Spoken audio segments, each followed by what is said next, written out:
Assalamualaikum warahmatullahi wabarakatuh. Waalaikumsalam warahmatullahi wabarakatuh.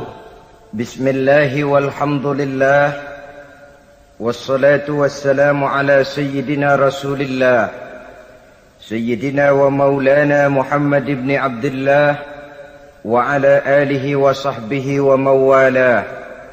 أما بعد سبحانك لا علم لنا إلا ما علمتنا إنك أنت العليم الحكيم لا حول ولا قوة إلا بالله العلي العظيم. Saudara-saudara kaum muslimin rahimakumullah, kalimat sibuk adalah kalimat yang paling sering digunakan orang dalam kehidupan ini. Lebih sering lagi kalimat sibuk dijadikan kambing hitam dalam berbagai persoalan, termasuk dalam kehidupan beragama. Kadang-kadang kita bertanya kepada seseorang, kenapa tadi malam tidak hadir di pengajian? Jawabannya, sibuk. Kenapa Jumatan tidak kelihatan di masjid? Jawabannya, sibuk. Kenapa dalam peringatan hari keagamaan tidak kelihatan aktif? Jawabannya, sibuk. Kalau kita berbicara soal sibuk, siapa sesungguhnya orangnya dalam hidup ini yang tidak sibuk? Makin tinggi status sosial, akan makin tinggi pula tensi kesibukan yang kita hadapi. Masalahnya ialah kita yang bisa mengatur kesibukan atau malah kesibukan yang mengatur kita. Kalau kesibukan yang mengatur kita, insya Allah sampai tua sibuk terus. Tapi kalau kita bisa mengatur kesibukan, artinya dalam hidup ini ada semacam, bahasa kerennya, description of job. Ada semacam pengaturan waktu, ada semacam pembagian tugas di dalam kehidupan. Maka pada pertemuan kali ini kita akan berbicara tentang bagaimana mengatur waktu dalam hidup menurut contoh yang diberikan oleh Rasulullah sallallahu alaihi wasallam. Menurut riwayat dari Siti Aisyah radhiyallahu anha, adalah baginda Rasul membagi waktu dalam hidupnya itu menjadi 3 bagian. Sepertiga untuk Allah, sepertiga untuk tugas, sepertiga lagi untuk keluarga. Jadi ada waktu untuk Allah, ada waktu untuk tugas, ada waktu untuk keluarga. Bukankah dalam kehidupan ini kadang-kadang berlaku kepincangan dari tingkah seseorang? Ada orang yang seluruh waktunya cuma untuk Allah saja, tugas dilupakan, keluarga terlantar. Itu bukan orang yang terbaik. Ada orang yang waktunya habis cuma demi tugas saja. Dari pagi sampai pagi lagi, kalau tidak di belakang meja, ia rapat saja kerjanya. Allah dilupakan, sujud tidak sempat, keluarga terbengkalai. Itu juga bukan orang yang baik. Ada juga orang yang waktunya cuma untuk keluarga, kerjanya ngumpul saja. Seperti bahasa Inggris bilang, mangan ora mangan pokoke ngumpul. Bermasyarakat tidak sempat, sujud tidak pernah, dengan kehidupan beragama jauh. Ini pun bukan orang yang terbaik. Orang yang baik ialah orang yang pandai mengatur waktu. Itu tadi cara baginda mengatur waktu dalam kehidupannya. Selanjutnya, bagaimana cara beliau mengisi waktu? Apa pengaruhnya dalam pribadi dan perjuangan beliau, dan apa hubungannya dengan kita? Mari kita lihat lebih jauh. Sepertiga dari waktunya adalah untuk Allah, artinya untuk beribadah kepada Allah. Bagaimana ibadahnya? Saudara-saudara, satu-satunya manusia yang dalam Al-Quran sudah mendapat jaminan ampun dari seluruh dosa yang pernah dikerjakan, cuma Rasulullah orangnya. Quran yang menjanjikan, liyaghfira lakallahu ma taqaddama min dzambika wa ma ta'akhkhar wahai Muhammad, dosamu yang dahulu, dosamu yang sekarang, dosamu yang akan datang kalau memang ada, seluruhnya sudah mendapat jaminan ampun dari Allah Subhanahu wa ta'ala. Orang yang nyata-nyata sudah mendapat jaminan ampun dari segala dosa ini, ibadahnya luar biasa. Luar biasa bagaimana? Sejarah menceritakan beliau kalau sholat malam sampai bengkak kakinya karena rajin sujud. Aisyah menceritakan, satu malam selesai sholat isya saya akan tidur. Saya lihat suami saya sedang sholat, maka saya pun tidur. Tengah malam saya terbangun dari tidur, saya lihat suami saya masih sholat juga. Saya tidur lagi. Menjelang sepertiga malam yang akhir saya bangun, saya lihat masih sholat juga. Saya hampiri beliau. Saya tanya setelah sholatnya usai, "Bang," kata Aisyah, "ada apa yang?" Kata baginda Rasul. Sebab beliau itu, jangan senyum kalau saya katakan yang di sini. Sebab beliau itu pandai sekali menyenangi hati istrinya. Panggilan kelihatannya sepele, tapi bisa menghidupkan keharmonisan dalam rumah tangga. Beliau apabila memanggil Siti Aisyah dengan kalimat Humaira, "Ya Humaira," wahai yang pipinya kemerah-merahan. Cantik sekali panggilannya untuk istrinya. Kita kadang-kadang terlalu jujur tapi nyakitin. Mentang-mentang bini hitam, kalau manggil bini hitam, sini lo. Jujur tapi nyakiti itu. Hadirin yang saya muliakan, baginda menjawab, "Ada apa ya? Abang ini kan dosanya sudah mendapat jaminan ampun dari Allah." "Iya, lalu gimana?" "Ya kalau ibadah jangan terlalu gitu-gitu benar." "Kenapa sih?" Orang sudah dapat jaminan ampun itu kan mestinya tenang, aman. Ini malah seolah-olah beliau orang yang paling banyak mempunyai dosa. Tidak puas melaksanakan hanya sholat yang wajib ditambah dengan yang sunnah-sunnah. "Tidak usah gitu-gitu bener lah bang, sudah dapat jaminan ampun ini." Terhadap usul istrinya ini, apa jawab beliau? Sederhana, tapi melambangkan sikap jiwa yang luhur. Beliau menjawab, "Aisyah, afala uhibbu an akuna abdan syakura." Yang, apa saya tidak senang kalau saya ini oleh Allah mendapat gelar abdan syakura, hamba yang pandai bersyukur, hamba yang tahu berterima kasih. Makin diampuni, makin banyak sujud saya. Makin diampuni, makin banyak ibadah saya kepada Allah. Inilah prinsipnya. Saudara-saudara, oleh karena ibadahnya demikian rupa, Allah lalu dekat. Oleh karena Allah dekat, perjuangan beliau itu, walaupun Quraisy melakukan segala macam cara dan usaha, mengeluarkan segala daya dan dana, kemampuan dan kekuasaan, tidak pernah berhasil mematahkan, walaupun berhasil menekan perjuangan baginda Rasulullah sallallahu alaihi wasallam.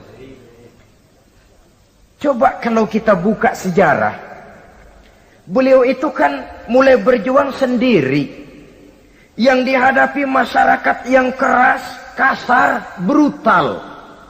14 abad yang lalu, semenanjung Arabia terkenal sebagai masyarakat yang jahiliyah, di mana maksiat dan munkarat merajalela.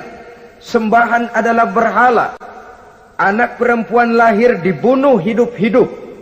Itu zaman dulu, zaman sekarang pun tidak jauh bedanya. Malah kalau zaman dulu dikubur hidup-hidup, sekarang sebelum lahir sudah dibunuh. Yang namanya abortus itu. Kadang-kadang aneh, kita mengadakan operasi bersih, dilarang buang sampah sembarangan. Kalau sudah buang sampah saja tidak boleh sembarangan, tahu-tahu zaman sekarang ini bayi dibuang di tempat sampah. Bukan lagi kertas, bukan lagi kardus, bayi dibuang di comberan. Kan lebih sadis sebenarnya dari jahiliyah 14 abad yang lalu. Judi di zaman dulu 14 abad yang lalu merajalela, menyentuh segala lapisan masyarakat. Di zaman sekarang pun judi tidak kurang hebatnya, cuma tentu dengan bahasa yang lain. Apalagi di zaman sekarang orang pandai menghaluskan bahasa, mensamarkan istilah. Judi disebut sumbangan umpamanya, sehingga orang lalu tidak terasa bermain judi, terasanya ikut nyumbang. Itu sekedar istilah yang merangsang orang sebenarnya. Masyarakat yang semacam ini yang dihadapi oleh baginda Rasul. Diangkat jadi Rasul umur 40 tahun lalu mulai berjuang. Mula-mula secara sembunyi dakwahnya itu. Dari pintu ke pintu, dari rumah ke rumah, dari orang ke orang. Hasilnya 3 tahun gerilya berdakwah, dapat pengikut tidak lebih 11 orang. Sudah tidak digaji, tidak dapat beras, hidup pun miskin. 3 tahun dakwah, dapat pengikut 11 orang. Ustadz mana zaman sekarang yang masih mau ngajar? Kalau 3 tahun buka pengajian, yang ngaji cuma 11, bubar. Kiai mana yang masih mau buka pondok kalau 3 tahun buka pesantren, santrinya cuma 11? Pemimpin mana yang masih mau kampanye kalau 3 tahun kampanye dapat pemilih cuma 11? Bangkrut. Tapi tidak dengan Rasul. 3 tahun berlalu, turun perintah fasda bima tu'mar. Tidak usah berdakwah secara sembunyi, Muhammad, sampaikan saja Islam secara terbuka. Mulailah beliau berdakwah secara terbuka, terang-terangan. Mula-mula Quraisy dikumpulkan dekat Ka'bah. Kumpullah Abu Jahal, Abu Lahab, Abu Sufyan dan gembong-gembong Quraisy. Di sana buat pertama kali secara terbuka baginda Rasul pidato. Tuan-tuan Quraisy, apakah tuan-tuan percaya kepada saya? Percaya. Kenapa? Karena Anda Muhammad sejak kecil belum pernah bohong. Baik. Jikalau memang tuan-tuan percaya kepada saya, maka mulai hari ini saya serukan kepada tuan-tuan, ankizu anfusakum minan nar. Jaga, pelihara, lindungi dan selamatkan diri tuan dari neraka. Tinggalkan segala macam berhala, jauhi Latta, Uzza, Manat dan Hubal. Sembah Allah Tuhan yang Esa, yang lam yalid walam yulad, yang tidak beranak dan tidak diperanakan. Ini dakwah pertama yang beliau sampaikan. Selesai beliau pidato, Abu Lahab interupsi, angkat tangan. Muhammad, ada apa paman? Alihaza jama'tana, cuma untuk dengar ocehan kayak begini kami dikumpulkan di sini. Tabban laka ya Muhammad. Kalau bahasa kasarnya mau mampus kamu Muhammad. Nabi tidak jawab. Allah yang jawab. Tabbat yada abi lahabi wa tab. Ma aghna anhu maluhu wa ma kasab. Bukan Muhammad yang celaka. Abu Lahab lah yang kelak akan menemui kecelakaan. Dakwah terus berlangsung. Ketika dakwah secara terbuka sudah dimulai, hambatan dan tantangan mulai datang. Sejak dari teror mental sampai kepada teror fisik. Dan puncaknya terjadi pada saat beliau berumur 53 tahun. Di mana Quraisy mengadakan rapat di satu rumah yang disebut Darul Arqam. Kumpullah di situ dedengkot Quraisy. Siapa lagi kalau bukan Abu Jahal, Abu Lahab? Mereka rapat pleno lengkap. Setelah rapat dibuka, kata Abu Lahab kepada Abu Jahal, Jahal, bagaimana ini Muhammad? Iya bagaimana?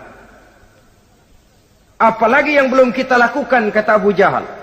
Kita fitnah sudah, kita caci maki tiap hari, kita lontari kotoran onta, sahabat-sahabatnya kita bantai, tapi mereka tetap tegar.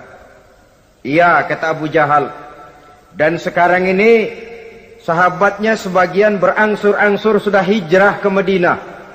Ini pertanda Islam akan berkembang di kota Madinah. Kalau nanti dia berhasil di Madinah lalu menyerbu ke Mekah, alamat habis kita gulung tikar. Makanya kata Abu Jahal, makanya apa? Makanya dari dulu juga saya bilang, kempesin aja itu. Jadi kalau bahasa okemnya kan begitu toh. Bunuh saja Muhammad, bunuh. Iya, soal bunuh sih gampang kata Abu Lahab. Tapi Muhammad kan tidak keluar dari batu. Dia punya keluarga, sanak famili dan handai tolan. Kalau keluarganya menuntut balas bagaimana ini? Gampang. Kita kan banyak punya suku. Tiap-tiap suku kan punya juara, tukang-tukang pukul. Sewa saja, tiap suku ambil tukang pukulnya, kita kepung rumah Muhammad, bunuh sama-sama. Kalau keluarganya akan menuntut balas, dia akan berhadapan dengan seluruh suku yang ada di semenanjung Arabia ini. Bagaimana, setuju? Setuju. Nah, sudah. Kapan kita bunuh Muhammad? Kapan lagi? Tidak usah buang waktu. Besok malam. Ya, besok malam kita bunuh Muhammad. Tapi awas. Semua yang ikut rapat di sini, ingat baik-baik, ini rahasia negara. Besok malam kita akan membunuh Muhammad. Siapa yang berani membocorkan rahasia negara ini, supersip. Dianggap menghambat program Quraisy. Itu nanti dijatuhi hukuman berat ya. Jaga rahasia baik-baik bahwa besok malam kita akan membunuh Muhammad. Sanggup? Sanggup. Rapat selesai. Hadirin boleh bubar ke rumah masing-masing. Pulang. Namanya manusia, bocor juga rahasia ini. Begitu pulang, cerita sama istrinya, Bu, anu loh Bu, apa Pak? Saya tadi ikut rapat. Rapat apa tuh Pak? Besok malam akan ada pembunuhan. Pembunuhan.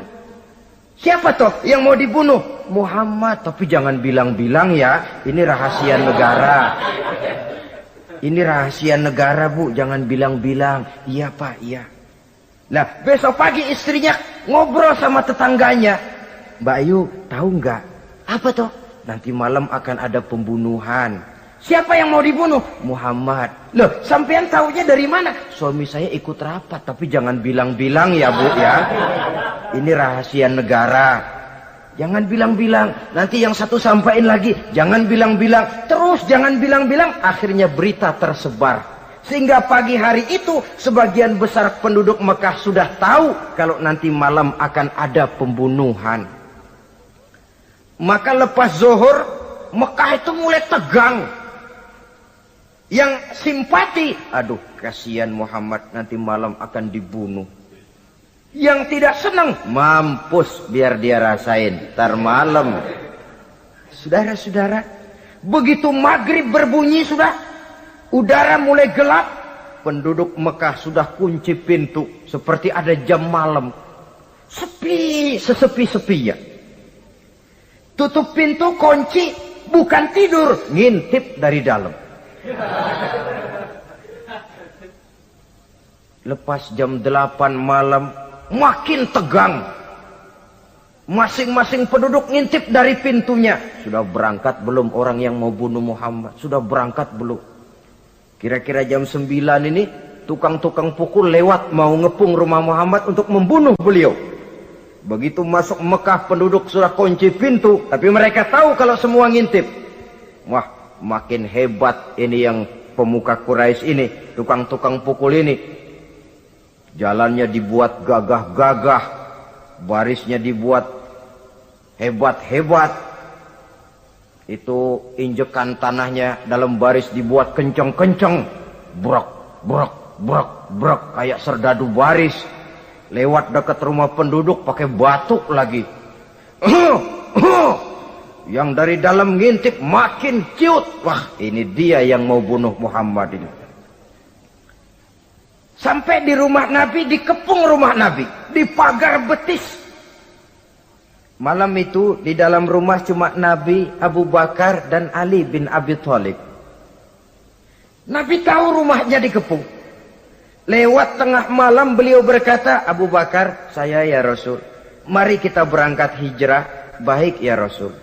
Ali, saya ya Rasul. Kamu gantikan saya ya. Gantikan apa ya Rasul? Gantikan tidur di tempat tidur saya. Baik ya Rasul. Masya Allah. Sekali menggantikan mati. Tidur di tempat tidur Rasul pada malam rumahnya dikepung. Resikonya kan mati. Menggantikan mati. Lah kalau menggantikan lurah lumayan. Menggantikan mati. Dan Ali tahu persis resikonya. Dan beliau waktu itu masih muda dan beliau tidak nawar. Baik ya Rasul, saya akan tidur di sini, berangkatlah Tuan.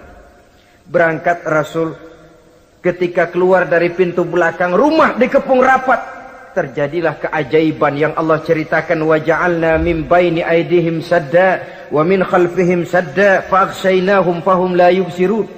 Di muka, di belakang, di kiri kanan dibuatkan dinding oleh Allah, dibutakan mereka. Mereka tidak lihat kalau Muhammad keluar dari rumahnya. Siaga penuh, apel, mata melotot, Nabi lewat nggak kelihatan. Sampai Nabi kemudian menuju Gua Thur, 3 malam 2 hari di sana. Dari sana perjalanan dilanjutkan ke Madinah Al-Munawwarah. Allahu Akbar. Mengarungi gurun pasir yang gersang dan tandus, yang terbentang antara Mekah dan Madinah. Meninggalkan kampung halaman tempat di mana dilahirkan dan dibesarkan. Keluarga yang berbeda akidah terpaksa berpisah. Kok kuat? Kok bisa? Kok sanggup? Di mana rahasia kekuatannya? Beliau punya sandaran vertikal. Ibadahnya kepada Allah. Dengan bahasa kita sekarang, beliau punya backing. Backingnya tidak kepalang tanggung, yang serba maha. Maka saya mengajak kepada seluruh kaum muslimin, di zaman sekarang kan orang lagi main backing-backingan. Ya. Nah, siapa yang punya backing punya jalu. Saya cuma mengajak, kalau mau cari backing jangan kepalang tanggung. Carilah backing yang serba maha. Maha gagah, maha tahu, maha adil, maha bijaksana, maha segala-galanya. Dan dialah Allah Subhanahu wa ta'ala. Saudara punya backing kolonel, tanggung. Nanti dia pensiun habis. Yang kolonel saja tanggung, apalagi yang kopral. Kalau mau cari backing, carilah backing yang serba maha, Allah Azza wa Jalla. Caranya tentu dekat kepadanya. Untuk dekat kepadanya melalui jalur yang sudah diatur olehnya, melalui Rasulullah Sallallahu Alaihi Wasallam, yaitu solat, ibadah. Makin tinggi nilai ibadah, makin dekat kita dengannya. Makin dekat dengannya, makin banyak fasilitas yang akan diberikan untuk kita. Saudara pegawai negeri ingin cepat naik golongan, itu caranya 2. Pertama, jam kantor disiplin. Jam 7 masuk, jam 3 pulang. Kalau belum jam pulang, jangan pulang. Yang kedua, tambahan, di luar jam kantor sering-sering datang ke rumah kepala bagian. Apa malam minggu, apa hari minggu, apa bawa jeruk, apa pisang Ambon, kan begitu toh. Ini nanti kan kepala bagian kan nilai. Karyawan saya yang satu ini jam kantornya disiplin, tambahan dia sering datang hari minggu di luar jam kantor bawa jeruk lagi. Ini mestinya belum naik, lah gue naikin dulu ke atas. Naik, saudara-saudara. Yang saya maksud apa? Itu zuhur, asar, maghrib, isya, subuh, jam kerja resmi itu. Jam kantor. Lah, ada kunjungan di luar jam kantor. Yang namanya tahajud, yang namanya hajat, yang namanya duha. Nanti kan Allah lihat, ini hambaku yang satu ini jam kantornya betul. Zuhur, asar, maghrib, isya, subuhnya tepat. Tambahan di luar jam kantor, dia sering menghadap kepadaku. Nah, hambaku ini aku angkat kau maqamam mahmuda, ke satu tempat yang terpuji. Kalau Allah yang ngangkat, satu negara orang mau rendahkan kita, kita akan tetap tinggi. Kalau Allah mau rendahkan, satu negara mau angkat kita, kalau memang dasar mesti nyungsap ke bawah.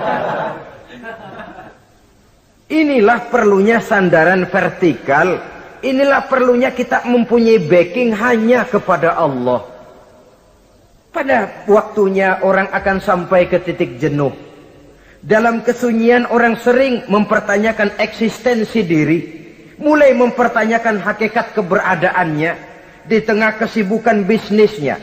Di tengah kesibukan kerja dari rapat ke rapat. Dari kantor ke kantor. Dari tender ke tender. Orang akan sampai kepada titik jenuh. Dikala itu dia memerlukan ketenangan. Dikala itu dia memerlukan kedamaian. Dikala itu dia mencari eksistensi diri. Sebenarnya hidup ini mau apa sih? Cuma sekedar menjalani hal-hal yang rutin saja. Pergi pagi, pulang sore, peras keringat, banting tulang. Atau ada tujuan yang lebih luhur daripada sekedar ini. Dikala itulah dia mulai mencari jalur untuk mendekatkan diri kepada Sang Pencipta. Dan tidak bisa ingin dekat dengan Allah, saudara, pakai aturan sendiri. Ingin dekat dengan gubernur harus ikut aturan yang ditetapkan oleh protokolnya gubernur. Ingin dekat dengan presiden, ya ikut jalur yang sudah disusun oleh protokolnya presiden. Ingin dekat dengan Allah, ya ikut jalur yang sudah diatur oleh Allah melalui Rasulnya. Apa itu? Ya diantaranya sholat, puasa, dan ketentuan-ketentuan ibadah yang lain. Tidak bisa dengan prinsip, yang penting kan hati baik, berjiwa bersih, akhlak luhur. Tidak usah sholat kalau hati baik sudah dekat dengan Allah. Oh, alangkah enaknya kalau begitu. Kalau dengan itu bisa dekat dengan Allah, rasanya Nabi Muhammad yang paling dulu berhenti sembahyang. Kenapa? Beliau orang yang hatinya paling baik. Beliau orang yang budinya paling luhur. Kalau budi luhur dan hati baik sudah menjamin untuk dekat dengan Allah, Nabi dulu berhenti sholat. Nyatanya tidak. Beliau orang yang berbudi luhur, berakhlak baik, entoh ibadahnya demikian rupa. Dan beliau adalah standar untuk kita jadikan contoh dalam mengamalkan ajaran-ajaran agama di kehidupan kita ini. Saudara, itu tadi sepertiga waktu beliau untuk ibadah, untuk Allah. Sepertiga yang kedua dari waktu beliau adalah untuk tugas. Dalam hal ini, sebagai seorang Rasul, menyampaikan risalah Islam berhadapan dengan umat. Yang jadi soal ialah, apa modal utama beliau di dalam melaksanakan tugas? Dan ini nanti sebagai cerminan buat kita. Modal utamanya pertama adalah keteladanan, dan yang kedua adalah akhlak. Sekarang ini kita hampir nyaris mengalami berbagai macam krisis. Yang paling santer kita dengar adalah krisis wibawa. Ada pak guru dicegat muridnya di jalanan, dipukulin karena nggak naik kelas katanya. Nampaknya guru nggak lagi berwibawa. Di satu pihak mungkin karena si guru tidak bisa digugu dan ditiru. Di lain pihak juga murid tidak lagi mengenal arti rasa hormat kepada pak guru. Nah, kenapa krisis wibawa timbul? Karena tidak ada keteladanan. Adapun Rasul, wibawa beliau timbul di tengah umat karena keteladanan ini. Apapun yang beliau ajarkan kepada umat, beliau adalah pelaksana pertama. Dengan kata lain, satunya kata dan perbuatan. Ini yang sangat diperlukan di zaman kita sekarang. Bukan cuma sekedar simposium, muktamar, kongres, rapat besar dengan keputusan bertumpuk-tumpuk kertas di atas meja, tetapi tidak pernah terrealisir dalam kehidupan. Yang kita perlukan adalah satunya kata dan perbuatan. Bahwa kalau itu yang diucapkan, itu yang diterapkan. Kalau itu yang diteorikan, itu yang dikerjakan. Keteladanan. Yang kedua, rahasia sukses beliau dalam melaksanakan tugas berhadapan dengan umat, akhlak. Beliau tidak menyampaikan Islam ini dengan kekerasan, tidak juga dengan bujuk rayu harta, Tidak pula dengan menakut-nakuti orang. Belum pernah kita baca dalam sejarah beliau teriak-teriak, awas yang tidak masuk Islam dipecat jadi orang Arab. Tidak. Atau dengan bujuk rayu, ayo siapa masuk Islam super mie 2 bungkus. Tidak. Sebab kebenaran tidak bisa dipupuk dengan materi. Kebenaran adalah soal keyakinan, dan keyakinan adalah soal batin. Orang yang beragama karena tertarik kepada super mie, orang yang beragama karena tertarik kepada pakaian, kepada obat-obatan, nilai imannya dipupuk dengan materi.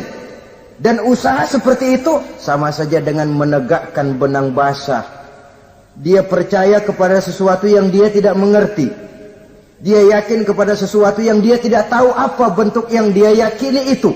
Alangkah malang dan kasihannya orang yang beragama seperti ini. Tidak demikian dengan Rasul. Islam ini adalah satu keyakinan. Keyakinan terhadap kebenaran hanya bisa ditegakkan dalam nurani manusia yang paling mendasar. Karena itu dia tidak bisa dipaksakan. Dan itu pula sebabnya Quran punya prinsip la ikraha fid din. Tidak ada paksaan dalam beragama. Mau Islam silakan, tidak mau Islam silakan.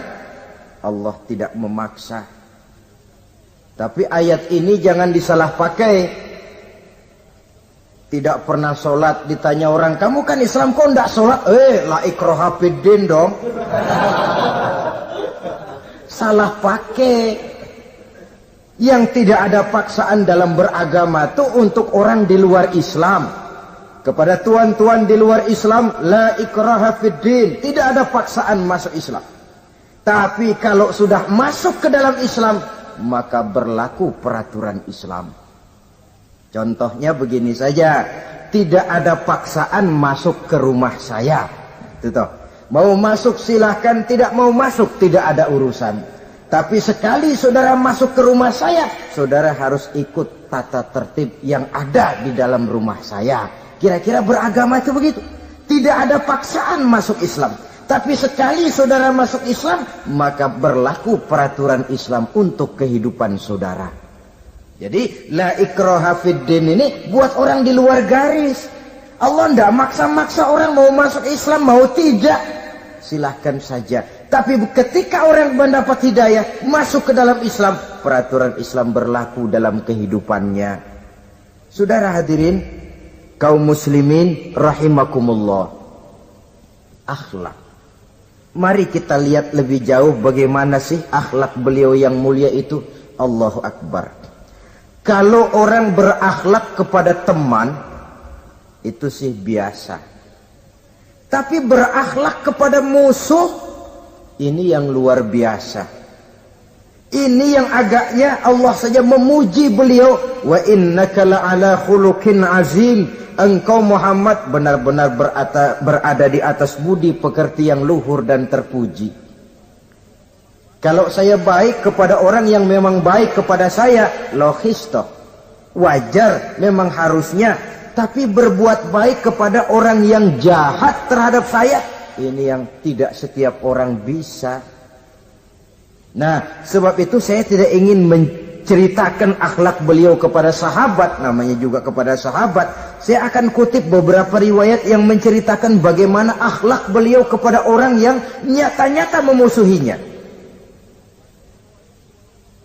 Berbagai riwayat menceritakan bagaimana beliau ketika di Taif dilontari orang dengan batu, yang melontari beliau malah mendapat doa, Allahumma hdi qaumi fa innahum la ya'lamun. Ya Allah, berikan hidayah, berikan petunjuk kepada mereka yang melontari saya dengan batu, karena mereka tidak tahu. Kalau saja mereka tahu, mereka tidak akan melontari saya dengan batu. Ya Allah, berikan hidayah kepada mereka. Padahal ketika itu malaikat Jibril menawarkan jasa. Muhammad, kalau kamu mau orang yang melontari kau dengan batu itu hancur, saat ini juga saya angkat Jabal Uhud, saya timpakan mereka biar mati semua. Mau Muhammad? Jangan Jibril, mereka tidak tahu. Kalau saja mereka tahu, mereka tidak akan melontari saya dengan batu. Lebih baik doakan mereka supaya mendapat hidayah dari Allah. dalam kondisi kepepet, dilontari dengan batu, malaikat Jibril datang menawarkan jasa. Beliau lebih memilih mendoakan orang yang berbuat jahat itu. Ya Allah, bukan main. Umumnya kita kan kalau lagi kepepet ada yang nolongin, girang bener. Andai kata kita yang jadi nabi, disambitin orang, datang malaikat Jibril nawarin, bagaimana sikat? Habisin aja dah.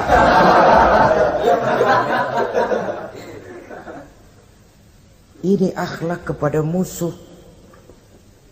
Ketika beliau selesai sholat zuhur, istirahat rebah-rebah, tidur-tiduran di bawah pohon kurma, datang orang kafir yang bernama Daksur yang sudah lama mengintip-ngintip, mencabut dan menghunus pedang. Muhammad, kalau ini saat saya tebas batang lehermu, siapa yang akan menolong engkau? Tidak ada. Yang akan menolong saya Daksur? Iya, Allah yang akan menolong saya.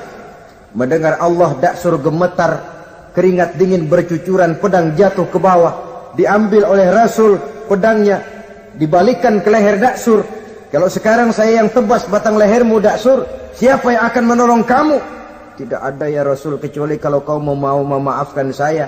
Baik, ambillah kembali pedangmu, kau saya maafkan dan jangan ulangi lagi perbuatan semacam ini. Lain saat beliau sedang tawaf, diikuti oleh seorang Quraisy kafir. Sambil tawaf, ini kafir Quraisy sudah bawa pisau. Dia pikir nanti di satu sudut yang agak gelap saya tikam Muhammad dari belakang, saya bunuh dia. Jadi kafir ini pura-pura ikut tawaf. Jahatnya orang kafir itu kan begitu, tawaf ya ikut pura-pura tawaf, ada kesempatan sikat dari belakang. Putaran pertama belum ada kesempatan, putaran kedua makin tegang. Pokoknya begitu tempat agak gelap, cabut pisau, hantam saja sudah Muhammad, biar mati sekali di sini. Dan Nabi tahu, oh ini asisten pribadi malaikat Jibril ngasih tahu tuh. Jadi malaikat Jibril memberitahu, awas Muhammad, itu di belakangmu orang cuma pura-pura tawaf. Dia bawa pisau mau bunuh kamu, hati-hati Muhammad, Roger ganti gitu.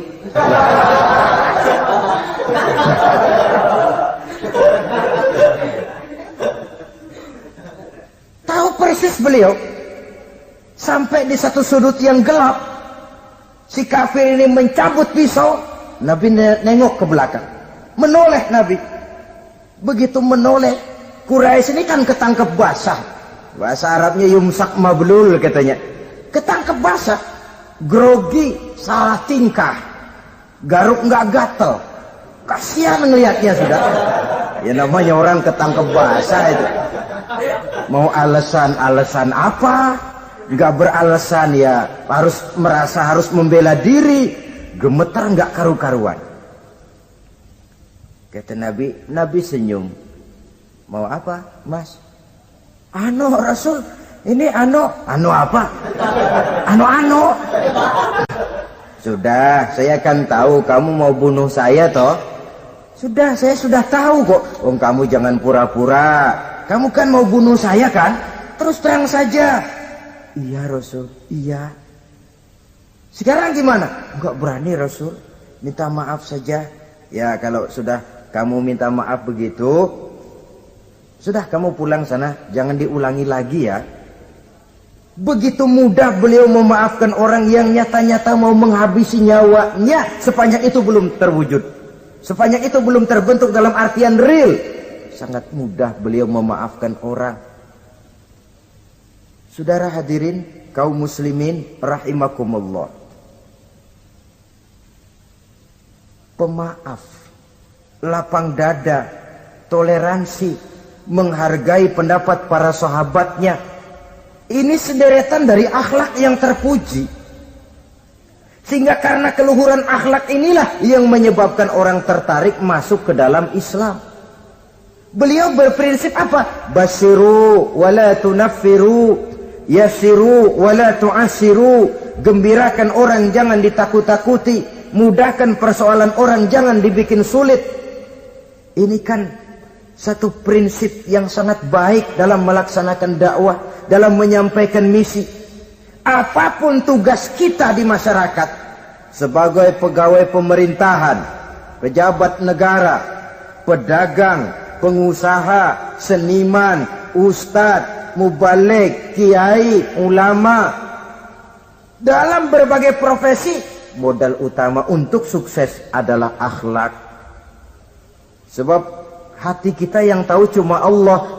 Orang lihat penampilan kita, orang lihat muka kita. Sebab itu Nabi katakan, innakum la tas'una an-nasa bi amwalikum walakin yas'uhum minhum bastul wajhi wa husnul khuluqi.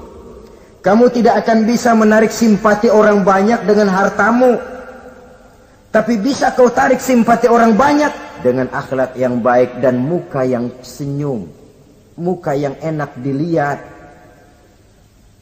Orang kadang sering bilang, dia mah biar mukanya begitu hatinya baik. Iya, soal hati kita nggak tahu. Yang kita lihat pertama muka. Bagaimana gue mau ikut dia, mukanya kayak batu kuburan. Kesan serem pertama itu kan sudah ada. Walaupun kadang-kadang hati memang baik, tapi hati itu kan urusan Allah. Yang kita lihat pertama muka. Ini barangkali nanti termasuk teori dalam psychology of salesman ya, bahwa sesuatu yang baik kalau dihidangkan dengan cara yang tidak baik, orang tidak akan tertarik. Lihat saja, orang sekarang ini kan entah makin lajunya dunia bisnis kita, masuk ke rumah-rumah kita cuma menawarkan air jahe, menawarkan sasa, menawarkan kecap bango, menawarkan barang-barang yang kelihatannya remeh. Ini kan termasuk psychology of salesman.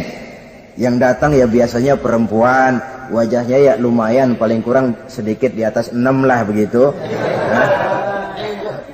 Lalu tutur katanya sopan, masuk ke rumah tidak sungkan, ada rasa familiar, rasa kekeluargaan, lalu datang. Taktik untuk menawarkan barang yang jadi merek dagangannya. Nah, Islam ini agama yang baik. Kalau disampaikan dengan cara yang tidak baik, sadis, memponis, orang akan lari dan jauh. Menyinggung, bukan menyentuh. Siapapun kalau tersinggung lari, tapi kalau tersentuh, dia akan mendekat. Apaan lo Islam bayang begitu? Mikir nih anak, gue sembayang diomelin, mendingan kagak sembayang sekalian ketahuan. Saudara hadirin yang saya muliakan, ini yang diberikan contoh oleh baginda Nabi. Apapun tugas kita, pedagang, utamakan akhlak, petani, utamakan akhlak, seniman, utamakan akhlak, mubalik, utamakan akhlak, pejabat negara, utamakan akhlak, pelayan dan pengabdi masyarakat, utamakan akhlak.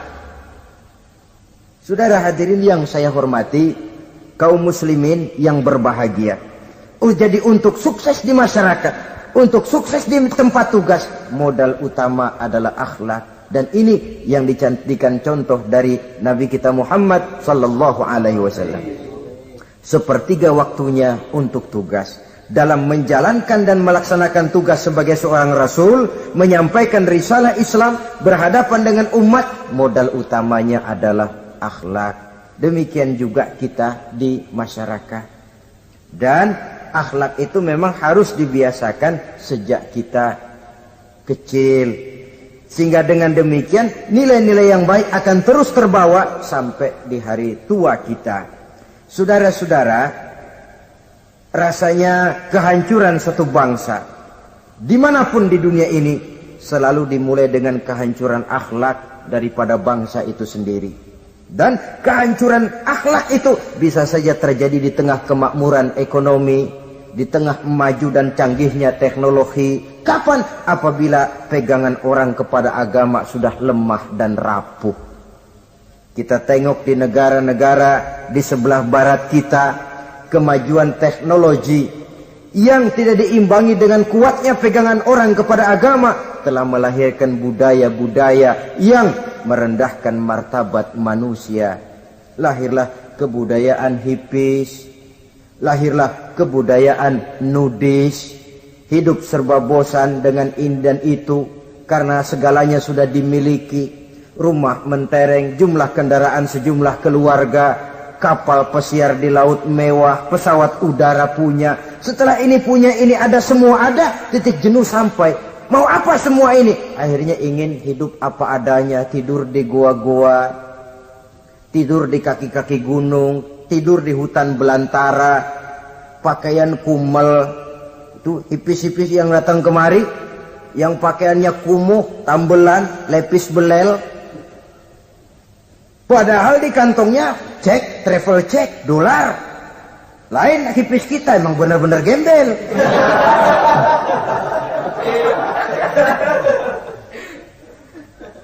Merasa jenuh, merasa bosan.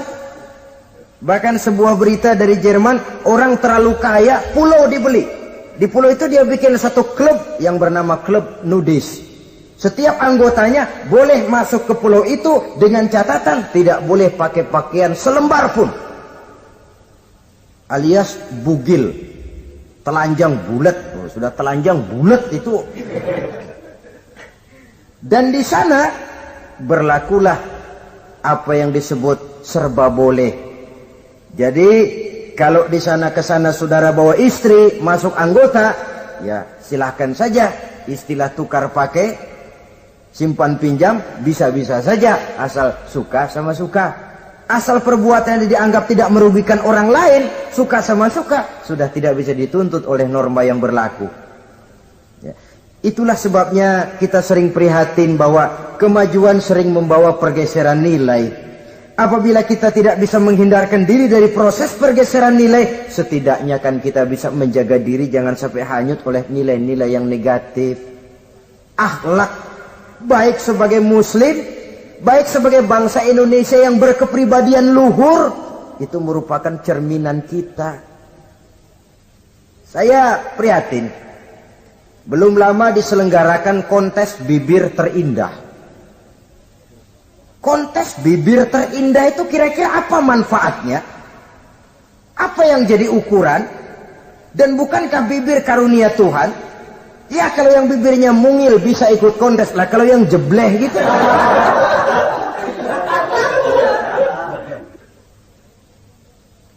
Kontes bibir terindah masih hangat dibicarakan orang. Sudah muncul lagi kontes betis terindah. Nah kalau sudah bicara soal betis ini, kan yang terbayang oleh kita kira-kira ukurannya apa? Yang diukur itu apanya ya? Ya tentu betisnya itu. Lah paling celaka kalau betis-betis yang ikut itu nanti jadi milik panitia semua kan.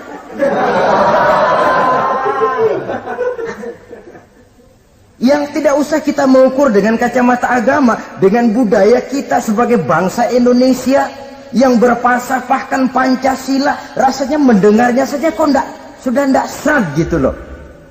Tidak pas untuk ukuran kita sebagai bangsa yang berfalsafahkan Pancasila. Saudara-saudara kaum muslimin rahimakumullah. Ini yang saya maksud tadi, proses pergeseran nilai. Andai kata kita tidak bisa menghindarkan diri dari hal yang semacam itu, setidaknya kita bisa menjaga diri jangan sampai hanyut ditelan proses pergeseran nilai. Dan memelihara nilai-nilai akhlak ini dari hari ke hari memang tidak semakin ringan, bahkan akan semakin berat, karena tantangan yang kita hadapi juga akan semakin berat. Inilah sepertiga yang kedua dari waktu beliau untuk melaksanakan tugas. Jadi modal utama dalam melaksanakan tugas akhlak. Di antara nilai akhlak itu prinsip Nabi tadi, gembirakan orang, jangan ditakut-takuti, mudahkan urusan orang, jangan dibikin sulit. Sehingga kalau yang memang mudah lalu dipersulit, itu sudah mencerminkan akhlak yang tidak diajarkan oleh Rasulullah sallallahu alaihi wasallam. Kemudian yang terakhir, sepertiga yang ketiga dari waktu beliau adalah untuk keluarga.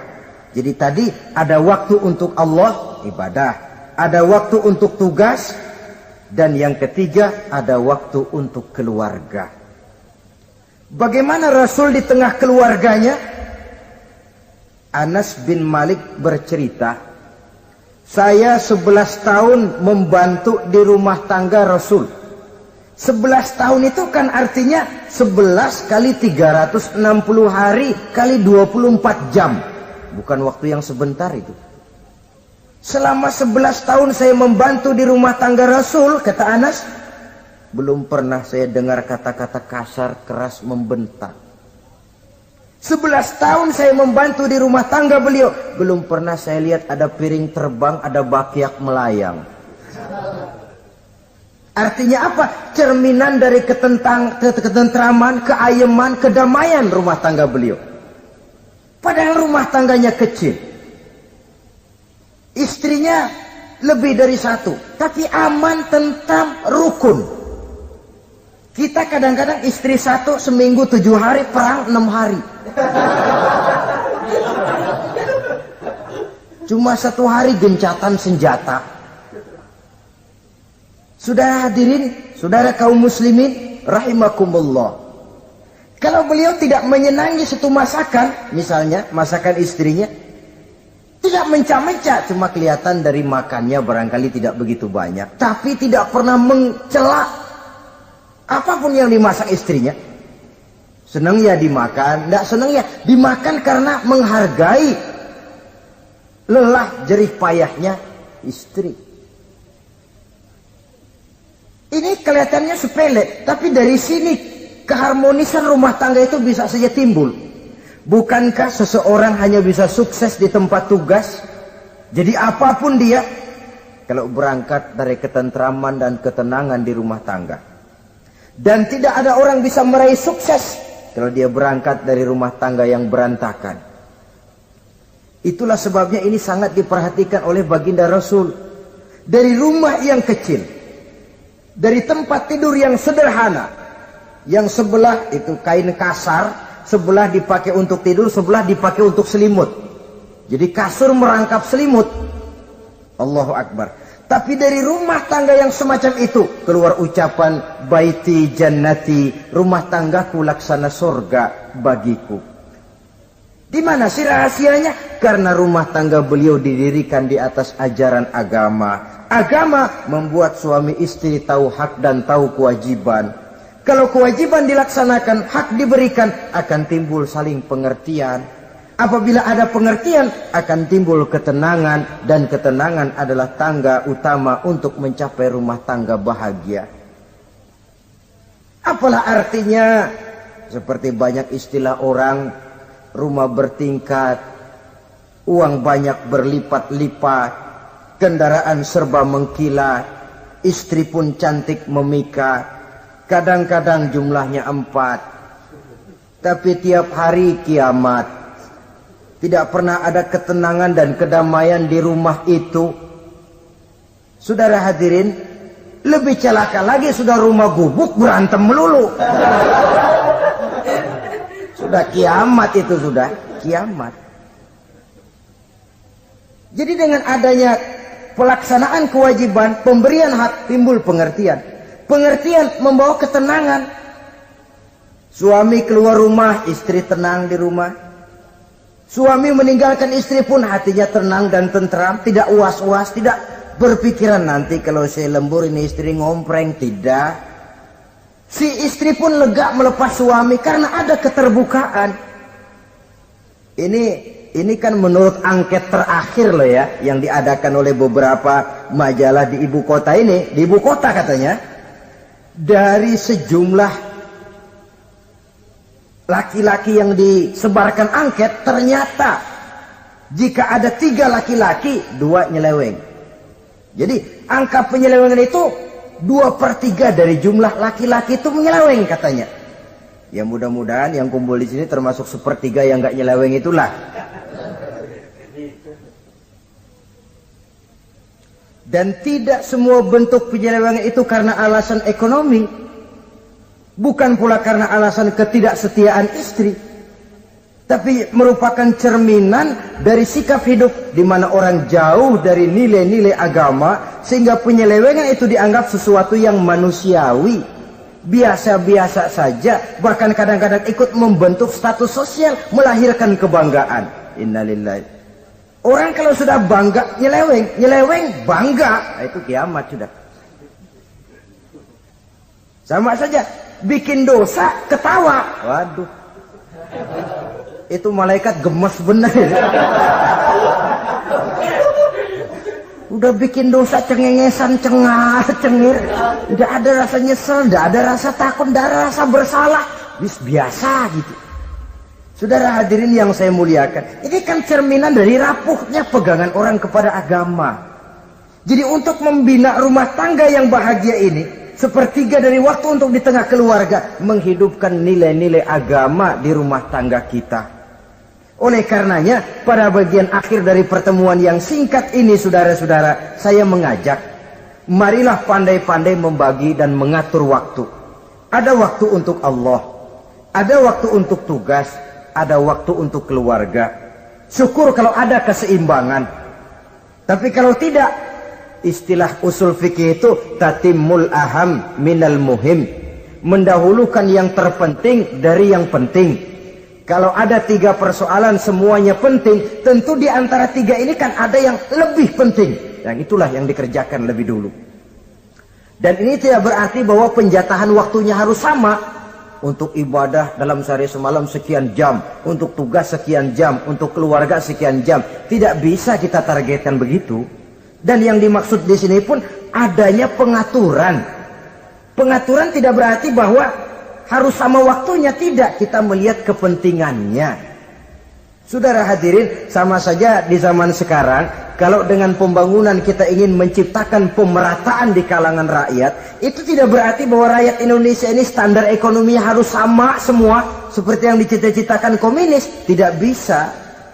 Menciptakan pemerataan artinya, kalau yang kaya bisa semakin kaya, kenapa yang miskin tidak bisa naik jadi sedikit kaya? Dan artinya menciptakan kesempatan kepada setiap penduduk Indonesia untuk merubah tahap dan taraf kehidupannya. Demikian juga adanya pengaturan waktu. Bukan berarti untuk Allah sekian jam, keluarga sekian jam, tugas sekian jam. Sebab jam-jam ini sulit kita jatahkan.